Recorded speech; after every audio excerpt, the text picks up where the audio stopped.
Hello student, trigonometry के part number 13 में आप सभी का स्वागत है। तो जैसा कि हमने पार्ट नंबर 12 में देखा कि साइन, कॉस और टेन के ग्राफ थे, इस पार्ट में हम देखेंगे कॉट एक्स, सेक एक्स और कोसेक एक्स के ग्राफ, है ना। तो आप थोड़ा ध्यान से देखें क्योंकि ये ग्राफ क्या है कि मल्टी फंक्शनल ऑब्जेक्ट हैं। कई टॉपिक्स में ये काम आते हैं, जैसे कि इंक्रीजिंग डिक्रीजिंग हुआ, फंक्शन हुआ, या आपके डिफरेंशिएशन इंटीग्रेशन में भी जब हम ग्राफ बनाते हैं क्वाड्रेचर में, तो वहां भी ये काम आएंगे। तो आप इसको थोड़ा सा ध्यान दें। और सबसे ज्यादा इसमें जो ध्यान देने वाली बात है वो ये कि कौन से क्वाड्रेंट में कौन सा ग्राफ इंक्रीज हो रहा है, कौन से में डिक्रीज हो रहा है, और अगर वो इंक्रीज या डिक्रीज हो रहा है तो कहां से कहां तक हो रहा है। कई बार जो है एयरफोर्स के एग्जाम में मैंने ऑब्जेक्टिव क्वेश्चन देखे, उनमें क्या है पूछ लिया जाता है कि जैसे 10x है, तो उन्होंने कहा 10x वही अगर थर्ड क्वाड्रेंट में देखें तो कहां से कहां तक बढ़ेगा। उसमें ऑप्शन दिए होते हैं कि भाई 0 से इंफिनिटी तक डिक्रीज होगा या 0 से इंफिनिटी तक इंक्रीज होगा, इस तरह के ऑप्शन रहते हैं। तो अगर आपके माइंड में उस समय ग्राफ होगा तो आप ग्राफ ड्रॉ करके उसको तुरंत देख लेंगे। वरना अगर आप रटने जाएंगे तो अगर 6 ग्राफ के अंदर हम देखें तो करीब 50 क्वेश्चन इसमें बनते हैं, लेकिन इन 50 क्वेश्चन को अपने को रटना नहीं है, बल्कि ग्राफ जो है अगर आपने बनाना सीख लिया तो ग्राफ आपको इस बात के लिए अकेला ही सफिशियंट है कि इन 50 क्वेश्चंस को आपको लर्न करने की जरूरत नहीं पड़ेगी। आप ग्राफ ड्रॉ करते ही सबके आंसर दे देंगे। तो चलते हैं सीधे कोटेक्स के ग्राफ की तरफ। जैसा कि आपको पता है कि कोटेक्स जो होता है माइनस को नहीं खाता, तो इसमें ये 10 वाला जो अपन पैटर्न है वही फॉलो करेंगे। तो एक बार आप दोबारा देखें, तो जब हम इसमें एंटी क्लॉकवाइज आते हैं तो आप देखेंगे ये फर्स्ट क्वाड्रेंट है, ये सेकंड है, ये थर्ड है और ये फोर्थ है। तो आप देखेंगे जब एंटी क्लॉकवाइज अपन आते हैं तो कॉट फर्स्ट में पॉजिटिव होता है, सेकंड में नेगेटिव, थर्ड में पॉजिटिव और फोर्थ में नेगेटिव। लेकिन जब आप क्लॉकवाइज आएंगे तब ये रोटेशन चेंज हो जाएगा, अपन उसकी बात बाद में करेंगे। चलिए पहले टेबल देखते हैं। तो ये टेबल मैंने लिया किसके अकॉर्डिंग, ये टेबल अपन ले रहे हैं एंटी क्लॉकवाइज, ठीक।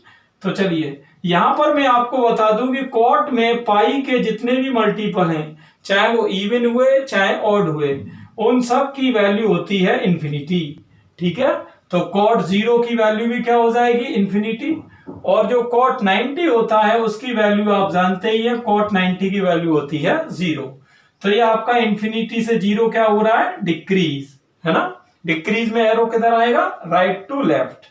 चलिए 90 से 180, 90 से 180 में क्या करना है, आपको चलना है यहां पर कॉट 90 की वैल्यू 0 और कॉट 180 की आपकी इंफिनिटी। लेकिन सेकंड क्वाड्रेंट में क्योंकि कॉट नेगेटिव होता है तो यहां क्या आएगा, माइनस। तो ये 0 से माइनस इंफिनिटी हुआ, तो 0 से माइनस इंफिनिटी क्या हो रहा है, ये भी आपका डिक्रीज हो रहा है ना। यहां पर देखते हैं थर्ड में आप जानते हो कॉट पॉजिटिव होता है, इसलिए यहां कहीं नेगेटिव आना नहीं है।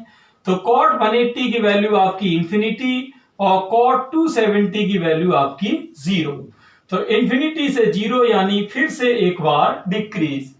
चलिए 270 से 360, तो कॉट 270 की वैल्यू आप जानते हैं ये होती है आपकी 0 और कॉट 360 की इंफिनिटी। और फोर्थ क्वाड्रेंट में कॉट नेगेटिव होता है इसलिए माइनस आ जाएगा, और 0 से माइनस इंफिनिटी एक बार फिर से डिक्रीज। तो आप देख सकते हैं कि चारों ग्राफ जो है वो किस में आ रहे हैं, डिक्रीज में आ रहे हैं। अब चलेंगे अपन टेबल में। तो जहां पर अपन देख रहे हैं जो पाई का मल्टीपल है वो हमें इंफिनिटी की ओर ले जा रहा है, तो इसकी जो टर्मिनल लाइन है वो हमारी कहां पर बनेगी, जहां भी पाई का मल्टीपल आएगा, जैसे पाई, 2 पाई या माइनस पाई या आपका ये -2 पाई। क्लियर है ना। चलिए 10 में जबकि ये कहां पर बनी थी, π/2 पर बनी थी। तो सबसे पहले यहां हम देख रहे हैं इंफिनिटी से 0, तो ये आपका हुआ कॉट 0 की वैल्यू इंफिनिटी होती है, ये आपका है माइनस इंफिनिटी। तो यहां आपका इंफिनिटी से कहां पर आप आ गए, 0 पर। सेकंड में 0 से माइनस इंफिनिटी, ये आप चले गए 0 से माइनस इंफिनिटी। क्लियर। थर्ड में आप चले गए इंफिनिटी से 0 और फोर्थ में आप चले गए 0 से माइनस इंफिनिटी। और आप चारों ग्राफ में देख सकते हैं कि जो है वो ग्राफ वो हो रहा है डिक्रीज। चारों में ग्राफ क्या हो रहा है, डिक्रीज, है ना। एक बिल्कुल ही पैटर्न फॉलो कर रहा है, आप इसको लर्न भी कर सकते हो। चलिए अब अपन चलते हैं इधर की साइड। अब आपको ज्यादा कुछ नहीं करना है, आप इस पैटर्न को देखिए। यहां पर क्या है, जब मैं क्लॉकवाइज आऊंगा, क्लॉकवाइज रोटेशन में आऊंगा, तो जो पहले फोर्थ क्वाड्रेंट था वो बन चुका है फर्स्ट, और इसमें है कॉट नेगेटिव। तो यहां पर जो प्लस इंफिनिटी था वो हो गया नेगेटिव, और जहां नेगेटिव था वो हो गया पॉजिटिव। तो ये पूरे साइन चेंज हो गए, और जो अभी चारों में डिक्रीज हो रहा था, अब की बार वो चारों होंगे इंक्रीज। ठीक है ना, तो अब की बार वो चारों क्या हो गए, इंक्रीज। चलिए अब सीधे चलते हैं ग्राफ की तरफ। तो सबसे पहले में क्या है, माइनस इंफिनिटी से जीरो। तो माइनस इंफिनिटी कहां है, यहां है आपका, और जीरो एक्स एक्सिस पे मिलेगा। तो ये आपका हो गया माइनस इंफिनिटी से जीरो। सेकंड में जीरो से इंफिनिटी, तो ये आपका जीरो है, और ये आपका हो गया इंफिनिटी, तो ये आपका जीरो से इंफिनिटी। क्लियर। थर्ड में माइनस इंफिनिटी से जीरो, तो माइनस इंफिनिटी आपका ये है, और ये आपका हो गया जीरो। फोर्थ में आप देख सकते हो जीरो से इंफिनिटी, तो ये आपका हो गया जीरो से इंफिनिटी। क्लियर। तो इस तरह से आप देख सकते हो कि चारों में ये ग्राफ हो रहा है आपका इंक्रीज। क्लियर। तो ये था आपका कोटेक्स का ग्राफ। आगे चलेंगे सेक एक्स की तरफ। तो स्टूडेंट्स अब आपके सामने है सेक एक्स की टेबल। जैसा कि हम जानते हैं कि कॉस की तरह सेक भी माइनस को खा जाता है, इसलिए जब आप इसमें क्लॉकवाइज रोटेशन लेंगे तो कोई भी फर्क नहीं पड़ेगा। यानी दोनों टेबल की बजाय अब की बार टेबल बनेगी सिर्फ एक, है ना, और जो पैटर्न इधर होगा वही इधर होगा। अब आप सोच रहे होंगे यहां मैंने ये क्या बनाया है। सेक के बारे में आप सभी जानते हैं कि सेक जो होता है वो किसी भी रियल वैल्यू को अपनी रेंज में देता है, लेकिन -1 और 1 के बीच में रन नहीं करता। तो ये यहाँ पर टर्मिनल लाइंस हैं इसकी। तो ये क्या है कि सेक जो है वो इसके बीच में कभी भी नहीं आएगा, है ना।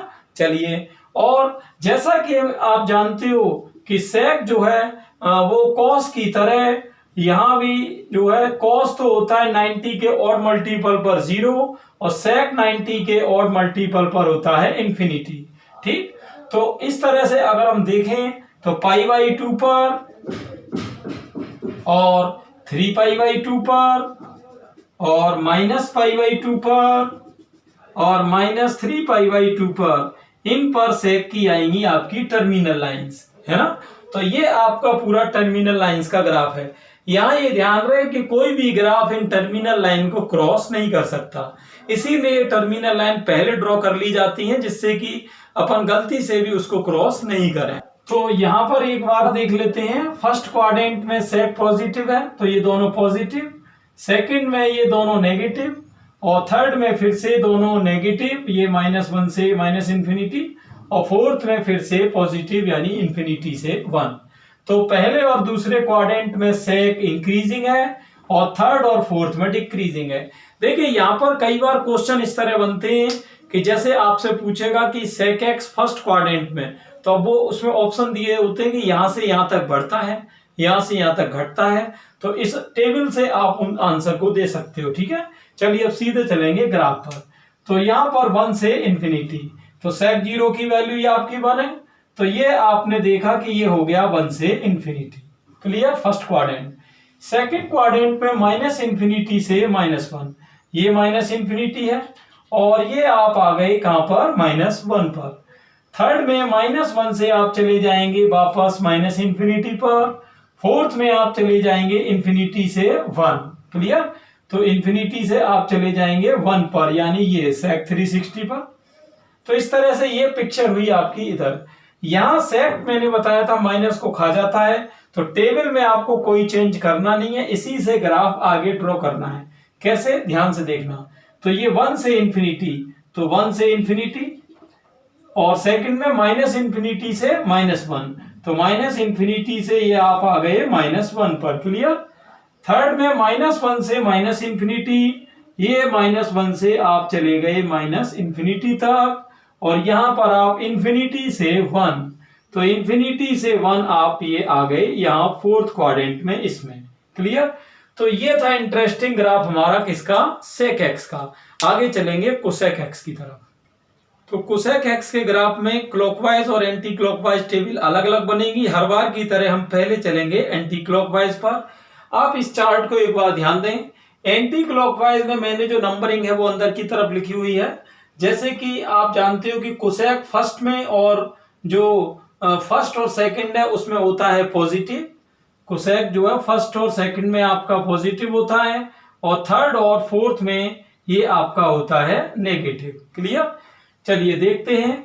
तो सबसे पहले आप यहां पर ये ध्यान रखना, कोसेक एक्स है और एंटी क्लॉकवाइज टेबल है, तो ये फर्स्ट में क्या रहेगा? पॉजिटिव, सेकंड में पॉजिटिव और इन दोनों में नेगेटिव। क्लियर?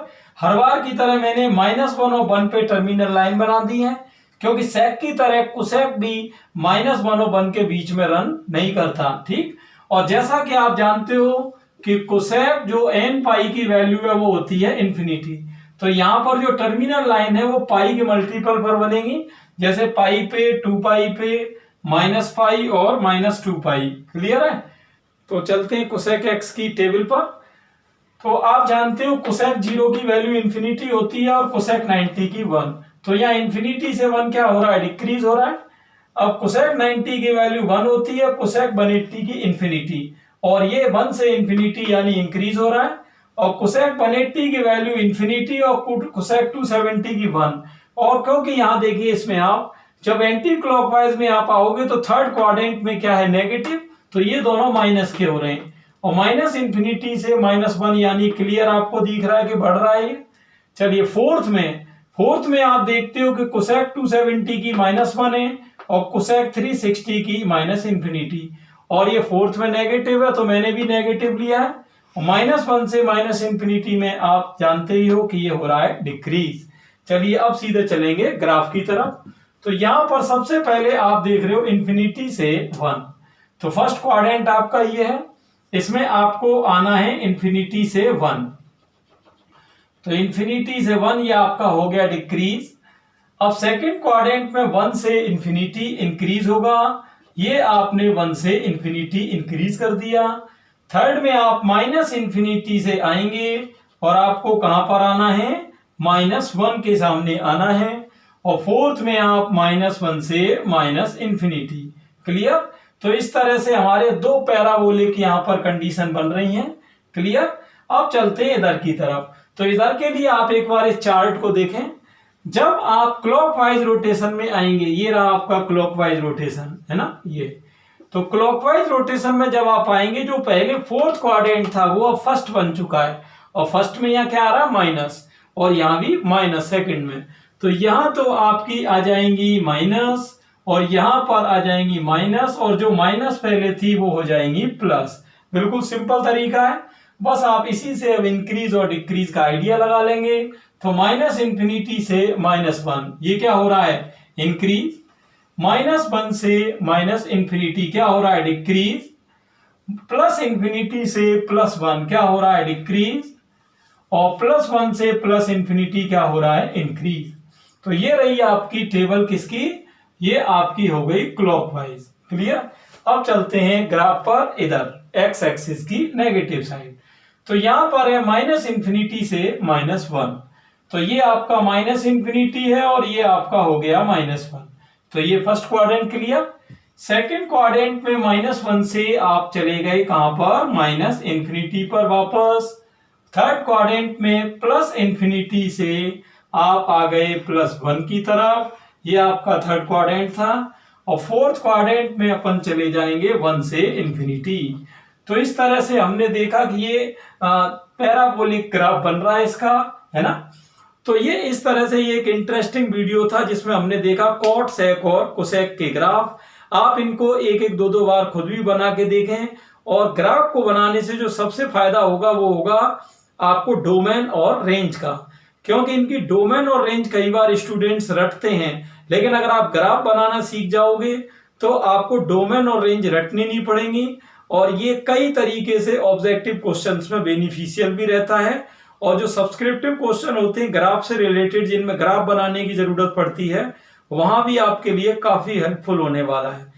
तो फ्रेंड्स, आपको अगर ये वीडियो अच्छा लगा हो, ज्यादा से ज्यादा स्टूडेंट्स को इसको शेयर करें, सब्सक्राइब करें। थैंक्स।